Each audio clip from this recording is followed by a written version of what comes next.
अब मैं अपने बारे में आपसे बात करता हूँ। ये जो फूल जगह जगह पे सम्मान के रूप में मुझे मिलते हैं, ये विरासत में नहीं मिले। इसके लिए मैंने कांटों का बिस्तरा भी देखा है, मुझे बहुत मेहनत करनी पड़ी है। और आप समझिए कि एक नौजवान का इस सिस्टम के खिलाफ खड़े होकर लड़ना, जहाँ सब लोग चाहते हैं कि मैं हार जाऊँ, टूट जाऊँ, बैठ जाऊँ, वहीं भीम आर्मी आज़ाद समाज पार्टी के लोगों ने कभी, उन समर्पित कार्यकर्ताओं ने मुझे कभी परेशान नहीं होने दिया, अकेला नहीं पड़ने दिया, हमेशा संभाल के रखा। मैं भीम आर्मी की लीडरशिप का भी धन्यवाद करता हूँ, राष्ट्रीय कोर कमेटी की, पूरे देश की।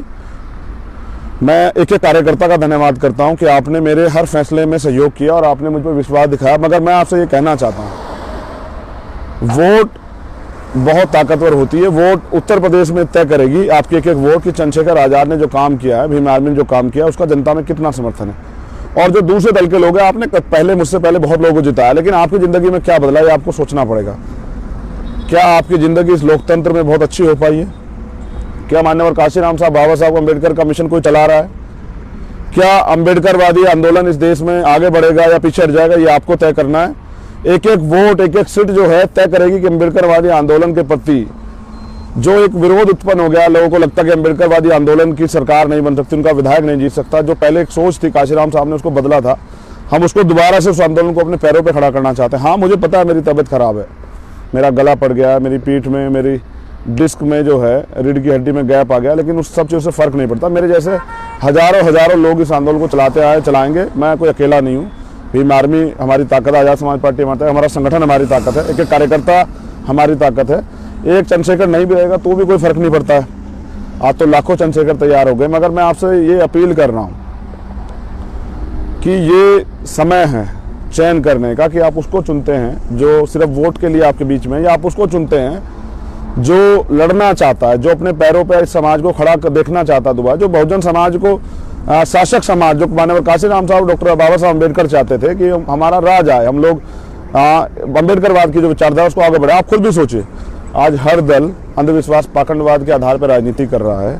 वो मंदिर मस्जिद जहाँ जहाँ उसका मन बने वो वहाँ जाके मत्था टेक टेक के वोट की अपील कर रहा है। वो आज पैर भी छू रहा है, सारे काम कर रहा है। वो प्रयास कर रहा है किस तरह लोगों को ठगने के लिए कुछ भी करना पड़े कर ले, पैसे भी दे रहा है, शराब भी बांट रहा है। वही आज़ाद समाज पार्टी के लोगों ने मिशनरी लोगों को टिकट दिया। आप चेक कीजिए दूसरे लोगों को जो अपने आप को मिशनरी दल कहते हैं, कितने मिशनरी लोगों को टिकट दिया, और क्या उनके टिकट मिशनरी लोगों को मिलते हैं या उनके टिकट सौदों में जाते हैं।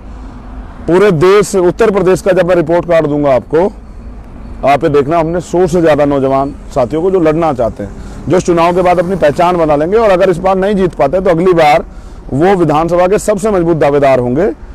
उन लोगों को हमने टिकट दिया, उनको आगे बढ़ने का हौसला दिया। कई ऐसे लोग हैं, जैसे उत्तराखंड में हमारे जिलाध्यक्ष हैं भीम आर्मी के, उन पे अपनी गाड़ी भी शायद मुझे लगता नहीं है, हो भी सकती है, तो वो भी हिम्मत जुटा रहे हैं। उनको भी लगता है लोकतंत्र इसलिए बाबा साहब अम्बेडकर ने बनाया था, वोट का अधिकार इसलिए दिया था कि गरीब का बेटा भी शासक बन सकता है, वो भी उन समस्याओं का हल निकाल सकता है जिन समस्याओं से हम लोग पीड़ित हैं। देखो, हमारे मुद्दे हैं जातिवाद से हम लोग पीड़ित हैं, अन्य अत्याचार, एट्रोसिटी से हम लोग पीड़ित हैं, महंगाई, बेरोजगारी, और जो कास्ट एट्रोसिटी है, फिर हिस्सेदारी से हम लोग पीड़ित हैं, फिर बेरोजगारी नौजवानों के लिए बहुत बड़ा मामला है, नौजवान इससे पीड़ित हैं।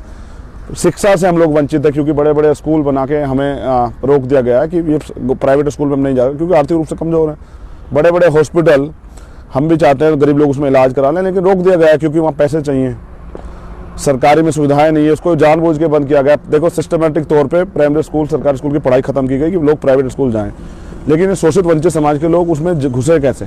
बड़ी बड़ी फीस चाहिए, बड़ी बड़ी फीस के जरिए उनमें एडमिशन होते हैं, डोनेशंस लगती हैं, फिर तमाम तरह के सहयोग की जरूरत पड़ती है, नेताओं के लेटर पैड की जरूरत है, लेकिन आप पे है क्या?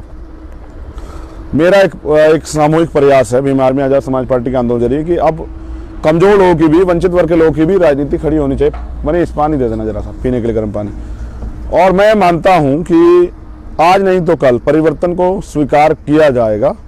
आज हो सकता है लोग हमारी मजाक बनाए। मैं आज ही अपने साथियों से बात कर रहा था, तो उन्होंने कहा कि जब मान्यवर काशीराम, जब मैं आगरा आज जा रहा तब बात हो रही थी, जब वो आगरा आए तो उनकी पार्टी को लोग नकली अम्बेडकर की पार्टी कहते थे, और तब जनता दल को असली अम्बेडकर जी की पार्टी माना जाता था, आरपीआई को असली अम्बेडकर जी की पार्टी माना जाता। काशीराम साहब नहीं डरे उनकी झूठ बातों से, वो धीरे धीरे उस अपनी चाल पे चलते रहे, मेहनत करते रहे, प्रयास करते रहे। मैं काशीराम नहीं हूँ, मैं डॉक्टर अम्बेडकर नहीं हूँ, मैं तो उनके पैरों की धूल के बराबर भी नहीं, लेकिन प्रयास करने में क्या बुराई है?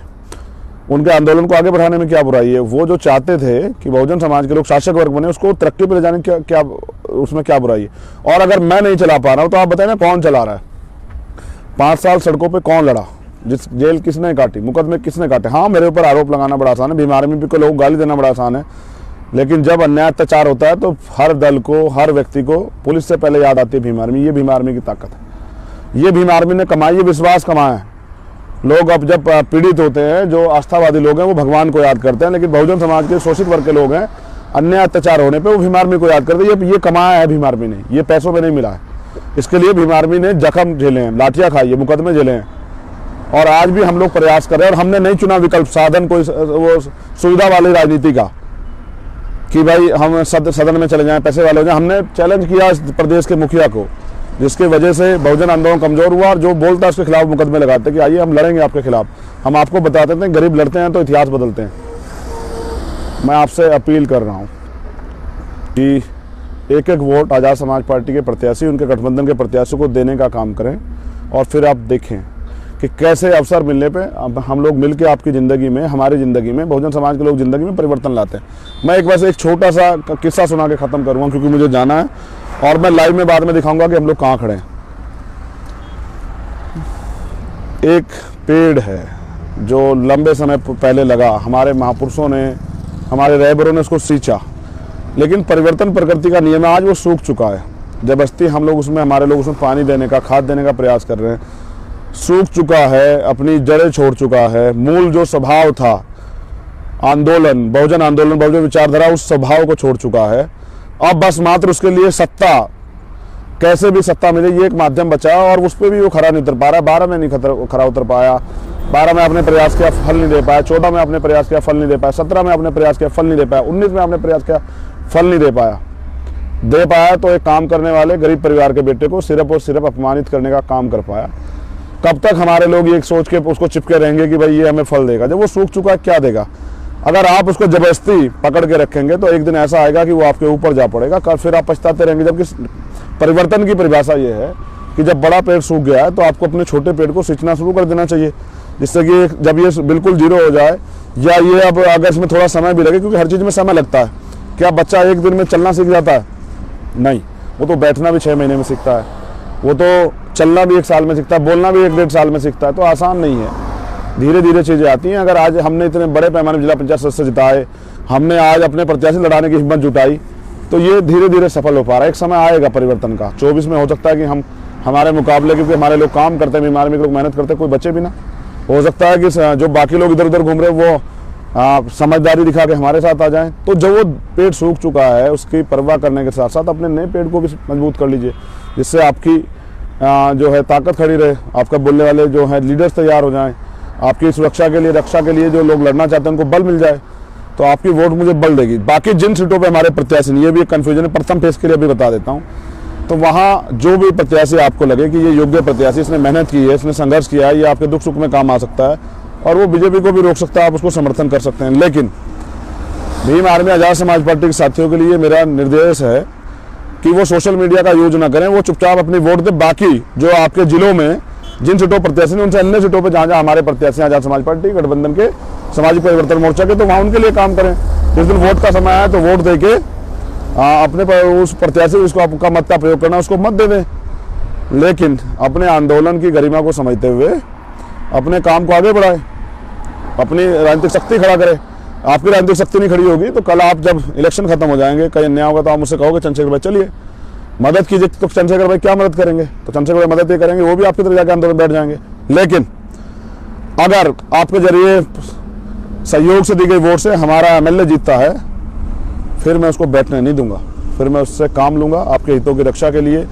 विधानसभा में उसको कहूंगा कि वो बोले, लड़े, और आपके लिए आपकी जो साथ जो तमाम तरह से हाशिए पे आपको रखा गया, नीतियाँ नहीं बनने दी जाती, चर्चा नहीं होती, उनके खिलाफ वो अपनी आवाज़ बुलंद करे और मजबूर करे सरकार को कि नीतियाँ बने। और एक और बड़ी बात, जिस तरह के आज के हालात हैं, अगर उसमें आपके प्रत्याशी जीत के जाते हैं और सरकार बनाने के लिए आपके सहयोग की जरूरत बनती है, तो यानी कि सत्ता की जो चाबी है मास्टर की, वो आपके हाथ में होगी। जब आपके हाथ में होगी तो फिर आप सरकार में, आपके जरिए सरकार बनेगी, तो फिर आप अपनी नीतियों को प्रभावित कर सकते हैं। जो मैनिफेस्टो मैंने दिया उसको लागू करा सकते हैं। वरना देखिए बाहर बैठ के तमाशा, अमीर लोग अपनी व्यापार की राजनीति को आगे बढ़ाएंगे और गरीब सड़कों पे खड़े होकर तरसेंगे। जैसे अभी एक नाम मेरठ शहर से आली शेर जी हैं, कल इनका रोड शो का प्रोग्राम था, मैं जा नहीं पाया और मैं क्योंकि अकेला आदमी हूँ जो अभी जो एक पहचान जो आपने दी है, मगर मैं चाह रहा हूँ और चंद्रशेखर तैयार हो जाए, बल्कि भीम आर्मी की राष्ट्रीय कमेटी आजाद समाज पार्टी की, लेकिन हमारे लोगों को सिर्फ मैं चाहिए। या देखो मैं समझता हूँ इतने घंटे तो आपके पास हो, इतने मेरे पास होते हैं, मुझे पूरे देश का काम करना होता है, हर मुद्दे को सुनना होता है, हर व्यक्ति से बात करनी होती है, सब कुछ करना होता है, लेकिन क्योंकि अभी ज़्यादा समय नहीं निकाल पा रहा हूँ, तो जहाँ नहीं आ पाया उन लोग हाथ जोड़े कहता हूँ मैं छोड़ के जाने वाला नहीं। चुनाव के बाद फिर आपके बीच में रहूँगा, इस लड़ाई को मजबूत करूँगा, आपको तैयार करने का काम करूँगा, इस आंदोलन को मजबूत करने के लिए अपने जी जान लगाने का काम करूँगा, फिर आपके साथ मिलकर मजबूत संगठन बना के अपनी लड़ाई को आगे बढ़ाएंगे। इस बार धोखा नहीं खाएंगे, इस बार धोखेबाजों से बचेंगे, अपनी लड़ाई को मजबूत करेंगे। इसलिए आपसे अपील कर रहा हूँ कि आजाद समाज पार्टी के प्रत्याशियों के समर्थन में ज़्यादा से ज़्यादा मत दें, उनको जिताने का काम करें। और 9, 10, 11, 12 गोरखपुर से आने के बाद मैं उत्तराखंड और सहारनपुर में रहूँगा, वहाँ की सीटों पे काम करूँगा। तय आपको करना है कि आपको गुलामों की ज़रूरत है या लड़ने वालों की। मैं इस लड़ाई को सड़क पे लड़ने के लिए, विधानसभा में लड़ने के लिए तैयार हूँ और हम गोरखपुर भी जीतेंगे, इसका भी हम प्रयास करेंगे। अब मैं बस ज़रा आपको दिखा दूँ कि आज़ाद समाज पार्टी के राष्ट्रीय अध्यक्ष आपके भाई चंद्रशेखर आज़ाद जो हैं, आज का जो लाइव कर रहे हैं वो हाईवे से कर रहे हैं, और इसलिए क्योंकि अब आंदोलन तो चलाना बड़ा कठिन काम है, ये इतने आसानी से नहीं चलता है, तो इसके लिए बहुत मेहनत करनी पड़ती है।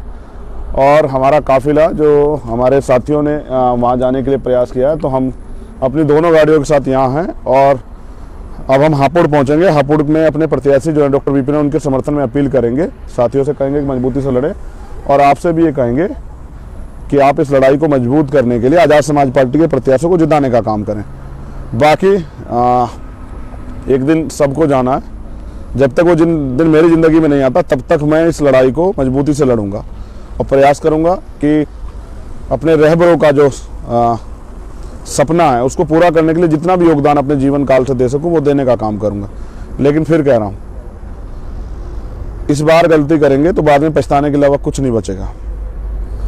अवसर है आपके पास गरीबों की राजनीति खड़ा करने का, और मैं आपसे अपील करता हूं कि आज़ाद समाज पार्टी के पक्ष में ज़्यादा से ज़्यादा मतदान करें। हर एक कार्यकर्ता से अपील करूंगा, ये मत सोचें कि कल क्या होगा, ये सोचें कि आज की दी हुई वोट भविष्य तय करने वाली, ये बताने वाली कि आज़ाद समाज पार्टी कहाँ खड़ी है।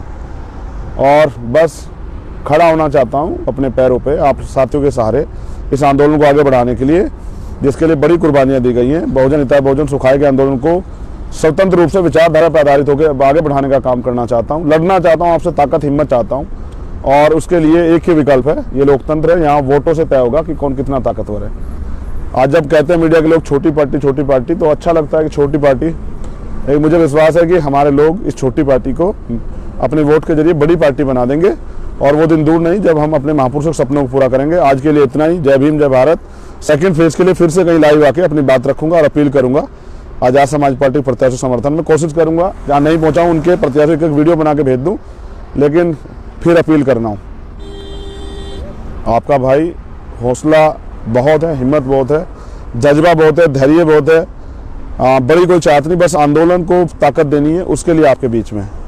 जय भीम, जय भारत। और कल गोरखपुर मुलाकात होगी। आप सभी के लिए बहुत बहुत मंगल कामनाएं, और मुझे विश्वास है कि इस बार भी आप मुझे हारने नहीं देंगे, जिताएंगे। जय भीम।